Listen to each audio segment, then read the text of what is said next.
เราพยายามเคลียร์โน่นเคลียร์นี้ให้หมด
ลื่นในห้องน้ำไม่อันนี้มันกระมังใช่ไหมเชียร์จะเดินออกจากห้องฝั่งประตูเนี่ยมันลื่นดีนะจับ2ประตูทางจะล้มหัวแตก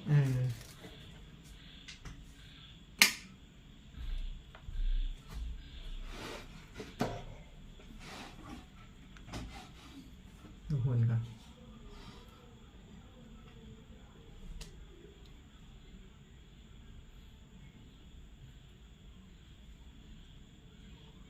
เดี๋ยวช่างน้ำหนักก่อน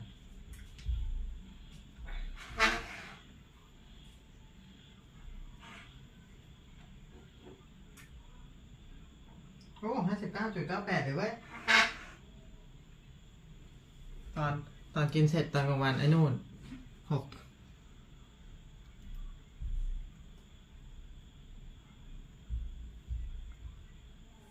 ย่าEveryone, today I will eat a lot of banana. Oh. Okay, let's go. If flame history of MySpace, you would know that MySpace flamed out at $1 billion. You know, it flamed out when it was less than 1% of what Bitcoin was. You know, Bitcoin was never MySpace. You know, Bitcoin is the Facebook of closed digital monetary networks. And it's already crushed everything. And it's software eating the world, right? Software eating money.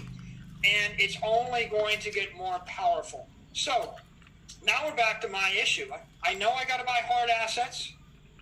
It's a question of silver, gold, Bitcoin. And now I start thinking about it, you know, and here's what I'm thinking, Ro. It's like, I think everybody's too short-term on this stuff. You want to really understand it, step back from the noise, look at the big picture. How does this feel across time and space? I'm going to take $100 million and I'm going to give it to my successor in 100 years. Okay, you want to send something to your grandchildren or your great-grandchildren. If you want to endow anything of value, a park, a company, an institution, a foundation, a family, or whatever a religion, a political system, I don't care what it is. If you believe in it and you want it to be here 100 years from now, you got some money. How are you going to convey the $100 million across 100 years without losing it? Would you invest it in Apple stock? Apple might not be around. Would you invest it in dollars? Traditionally, real estate's been that answer, but even that's risky. Okay, so you want to buy $100 million of real estate in California? Yeah, no. Okay, do you know what the property tax rate is in Florida? That's true. I forget about US property taxes. Okay, I know. It's 2%. if you take $100 million and you buy Florida real estate, it's $2 million a year. And by the way, it gets appraised up every year, which means that over 30 years, you lose it all. The property tax rate on anything in the real world is going to drain it from you. You can't buy real estate. If you look at all assets you can buy, you buy a stock, you buy an equity. You've got a property tax, you've got an income tax. You've got employee payroll taxes. You've got regulation, you've got customs, you've got trade, you've got tariff. Now I'm going to come back to you with a question. How are you going to convey your family's wealth across the generations for 100 years? And if you're not, I'll just stop right there. How are you going to do it? You tell me. Well, the only thing is, and gold is not easy because where do you store it and how do you pass that along? Okay, so let me stop you there and tell me I'm going to tell you what the problem is with gold. I thought about it. Take your $100 million and put it in gold in a vault. Gold miners are going to print 2% more every year. Okay? If gold miners produce, if you own the entire supply of gold in the world, and if it was pure, right, for London delivery, gold bars, and it isn't, right? But if it was, and if you were sure you owned it all, if gold miners create 2% more every year, the rule of 70 says every 35 years the gold supply doubles, which means that you would own half the gold supply in 35 years, a quarter of the gold supply in another 35 years, and in 100 years, you're going to own about 15%, maybe even 12% of the gold supply. So here, you're like this. So I was thinking through something similar in a different way. I just wanted to look at the Fed balance sheet growth over the last, whatever period I wanted to choose. And I looked at every asset against it. The Fed balance sheet outperformed everything. Outperformed gold by 50%. So gold's done a bloody lousy job. Better than many things. There's only one asset that did it. And it killed it, was Bitcoin. Okay, and by the way, and I know why now, and I'll tell you why I think it is in a second. I thought I was going to buy gold, and a very smart guy that works for me, my consigliere, he said, Mike, I remember, gold back in the 70s and the 80s, it was $600, and then it traded down, and it's gone nowhere for a decade. And I'm like, everybody says gold's the ultimate hard money. What's the problem? What am I missing in this picture? And then here's what I realized. Gold's got an inflation rate of 2%. Over time, that means $100 million is going to be worth $12.5 million at 2%. You're going to lose 85% or 87% of your wealth if it inflates at 2%. But it's worse than that because gold's not pure. Half the gold supply is floating around, right? It's not all stamped good delivery bars in London. Yeah, that's the second problem. The third problem is if gold price goes up, every miner is your enemy. They're going to print more. They're going to mine more gold. They're going to ship more gold. They're going to capital invest in more gold. This is the dilemma of every commodity business. And I used to work for commodities at DuPont. The dilemma is if the price of the commodity, or let's go back to oil, fracking. We fought wars over oil, Raul. We went and fought wars over oil to protect our oil. What happened when the price of oil went to $100 a barrel? Fracking. We invented a new technology and by the way, what happened? The U.S. produced so much oil, it became a world crisis. We doubled, we produced 5 million barrels of oil a day, and now we produce 10 million barrels of oil a day, and then 11 and 12. And everybody was like, hold it, you're going to produce too much oil. Okay, and then you realize OPEC, the secret to making money in oil is a cartel. John D. Rockefeller understood it, a cartel. Anything that humans can produce with their brains and with capital is going to get overproduced. And that's the problem with using a commodity as a money, because ultimately, if gold is successful, then intelligent people are going to produce more gold, and you're going to double, triple, quadruple the supply of it. Anything with a supernormal return gets arbitraged away. So those returns are only available for a period of time. Everybody gets into the game. The margins collapse. I mean, it's everywhere. I mean, that's capitalism. And so people that think they're buying hard gold, the problem, by the way, we could have another cast. I could talk with you for 2 hours about the technical problems with gold, you know, but I don't want to get derailed by that. I want to basically start with a simple premise. If I look at Bitcoin, there's a lot of people in the Bitcoin community that talk about stock to flow and how it's going down, and I appreciate it, and I think that's a good contribution, but I have a different take on that as a public company CEO, which is this. Every time I print my share count, there's only one number that matters. I print fully diluted share count. No one ever asked me, well, how many shares do you have this minute? Nobody ever asked me how many shares are going to vest with employees next month or next year. They just asked me one question. What's your fully diluted share count? We take your earnings, we divide by that, we're done. Take your revenue, divide by that, we're done. The fully diluted Bitcoin count is 21 million. Done. The fact that it's going to trickle out about it, I don't care. Fully diluted Bitcoin count 21 million. Instead of saying stock to flow is higher, now stock to flow is exponentially going to infinity. Stock to flow is infinite, which means it's infinitely hard because a rational actor, and I consider myself a rational actor, I didn't buy Bitcoin expecting I was buying, you know, this much Bitcoin divided by 18,500,000. I bought the Bitcoin thinking I was buying that share of 21 million, and I knew that, and so now we're back to this a simple thing. You take your $100 million and you hold it for a year in fiat currency, you're going to have 1% or 0.5% of it left. You're going to lose 99% of your money in 100 years.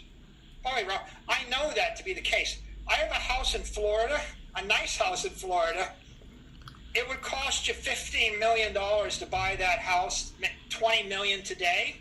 I have the sale deed for that house in 1930. You know what the number is on it? $100,000. $100,000 in 1930. Count the number of years between 1930 and the year 2020 and figure out what the depreciation rate was on fiat currency in the US dollar. You're going to lose 99% of your money if you put it in cash. Okay, so we all agree on that. Okay, this is the thing that people don't say. You're going to lose, for sure, 85% of your money if you put it in gold. You got, for sure. By the way, and that you're assuming that nobody invents a better chemistry for gold. We don't find gold anywhere else. Nobody invests any more money in gold mining. Nobody gets any smarter, and the gold price doesn't go up too much. And if all those things are true and people still use gold, you're going to lose 85% of your money. But if human ingenuity kicks in, gold's a commodity, you're going to lose 90% of your money in gold. Now, if you put your money in Bitcoin, you're keeping it all. You're not losing anything. If you don't believe in fully diluted Bitcoin count, you have a 15% loss in 100 years. But if you do believe in it, there's no loss. Now let me give you another analogy. You want to cross the Atlantic. If you cross the Atlantic in a vessel made of fiat currency, it's like stitching together a bunch of inflatable rafts. By the way, you're crossing the Atlantic in an inflatable boat with a leak in it. Or you want to cross the Atlantic in a gold vessel, you're crossing the Atlantic in a wooden ship. It's sort of good, but it's rotting, you know? It's a wooden ship. It's better than inflatable. It doesn't have a leak in it, but it's wood, and it's going to decay. It's decaying 2-3% a year. You're crossing the Atlantic in Bitcoin. It's a steel hull freighter. The thing about steel, you know, like I say to the guys who say, well, why do I want a steel boat? They go, well, because steel is indestructible and the welds are harder than the original steel. If you put a hole in steel and you weld it, the weld is stronger than the original material. Steel will last as long as you maintain it, will last forever. Okay, so rubber boat, wooden boat, steel vessel. And now here's an epiphany, right? I mean, if that's not enough, right? I mean, like, there's no comparison between losing 80 to 90% of your money versus not losing any of your money. There's no comparison. But here's another epiphany. I'm an aeronautical engineer from MIT. I studied spaceship design. I studied aircraft design. I studied building design. You know, the entire science of civil engineering requires one element. Do you know what the element is? Steel. Think about it for a second. I build a building with wood. You can build a 2-story building. You ever see a 5-story wooden building? I built, you know, that's fiat. I build a building of stone, you know, and masonry. Look at all of Europe, all of beautiful Europe. Every building in Europe, 5 stories, 6 stories. That's as far as you go, you know, with brick.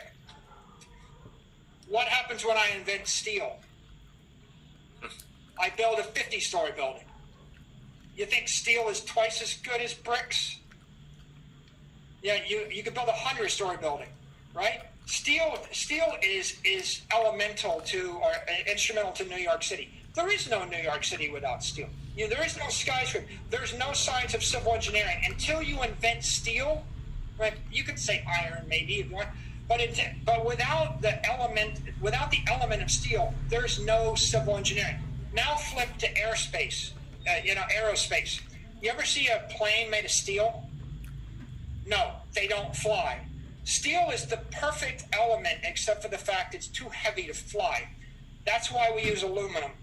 No aluminum, no airplanes, no industry, nothing.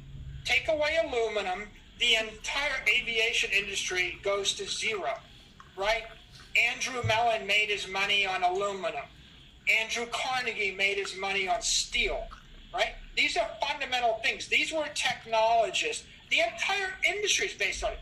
Now, the gold standard, good idea in the 19th century, right? The best idea you could have in the 19th century. But, I mean, just like wooden ships. Pretty good idea to have wooden ships if you're the British Empire, if that's the best you can have, you know? Now, along comes Bitcoin, cryptocurrency. It's when I say it's harder than gold, I mean it's not just 10 times harder because it goes 100 years without losing any of its value. I say it's harder because it's an organic nest of cybernetic hornets feeding off of encrypted energy. It's a living thing, which means that the miners are going to keep upgrading their equipment. The developers are going to keep upgrading their development. The nodes are going to change. Everybody in the ecosystem is going to change. And they're changing in this terrifying Darwinian, capitalistic, libertarian, aggressive, winner-take-all, hold no bars, no one companies holding, like I've been CEO. I thought I was right. I was wrong. You could be the most brilliant CEO in the world.สีธัญญาต้องการตัวด้วยเห็นคลิปสมมติความเสียงสีธัญญาสมมติความด้วยเขาส่งข้อความมาไม่ใช่ Anything that's controlled by a CEO is crippled. Controlled by a state is crippled. Controlled by a country is crippled. This entire thing is its own ecosystem. Gold is not going to get 1,000,000 times smarter in the next 10 years. It's not thinking at all. It's a lump of metal lying there, right? Nicholas Taleb wrote Anti-Fragile. I think Taleb is brilliant. I love all of his books. Read every one of them twice. Right? Bitcoin is an anti-fragile, evolving thing. It's hardest currency because it's getting continually, exponentially harder. It's getting harder. But it's also smarter, stronger, and faster than gold. Right? It's smarter because I can create a computer program. I can put on a machine behind that bar, and I can have it make 1,000,000 trades with your crypto every night while you're sleeping and move it around. Right? But I can't do it with gold. If I want to move $100 million of gold, I got to put it on a jet, fly it around the world. It's $250,000 to physically deliver $100 million worth of gold. I can physically deliver $100 million worth of Bitcoin in $5, right? $5 in 30 minutes, depending upon how risk averse you are. But if I want to move it, I can put a piece of software on it. By the way, Ralph, when I move $100 million into a crypto exchange to buy crypto, I got to talk to like 3 bankers on the phone, and they're asking me for my birthday, Ralph. You can go on Google and you can Google Michael Saylor, and do you know what you don't even have to click. Do you know what Google puts underneath the Google for my birthday? My birthday. So the banking system is running about 1 million times slower and less secure to move this stuff around. When I put this elemental energy into Bitcoin, it's smart because it's getting smart as fast as the smartest crypto bank can program something intelligent. And I am in awe of how many of these things are going on so fast. DeFi and CeFi, right? It's not clear to me whether you're going to use DeFi or CeFi. It doesn't matter. Whatever is going to work is going to work. All happening, yeah. It's faster because it's dematerialized gold. I look at all my employees and I say, we're in the virtual wave, guys. You can now move at the speed of light and bend time and space. What are you going to do with it? Right? If I can actually take your $100 million worth of gold, dematerialize it, chop it into 10 million pieces, and move it around the world 100 times a second. ลูก อิ่มไหม ดูนางเอกร้องไห้เลย น่ะ ซึ้ง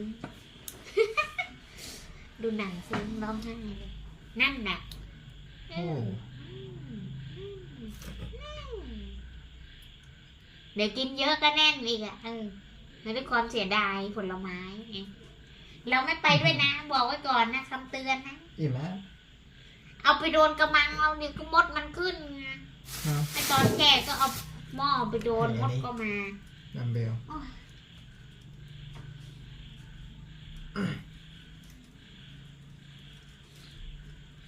าบน้ำดีกว่า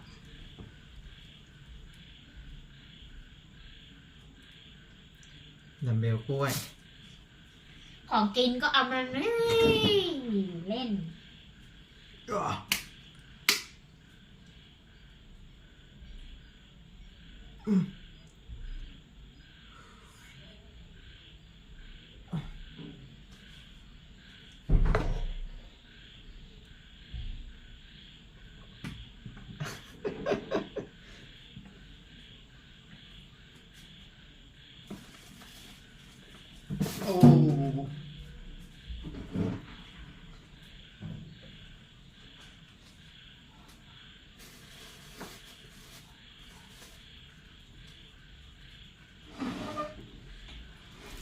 โอ้จ้ะ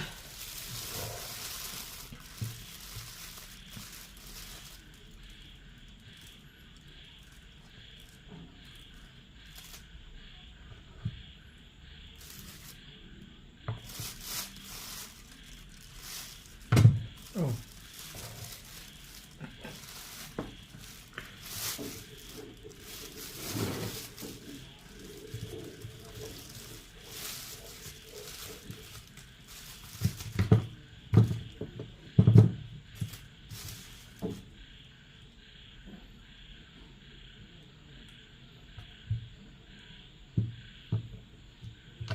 เอาบานาน่า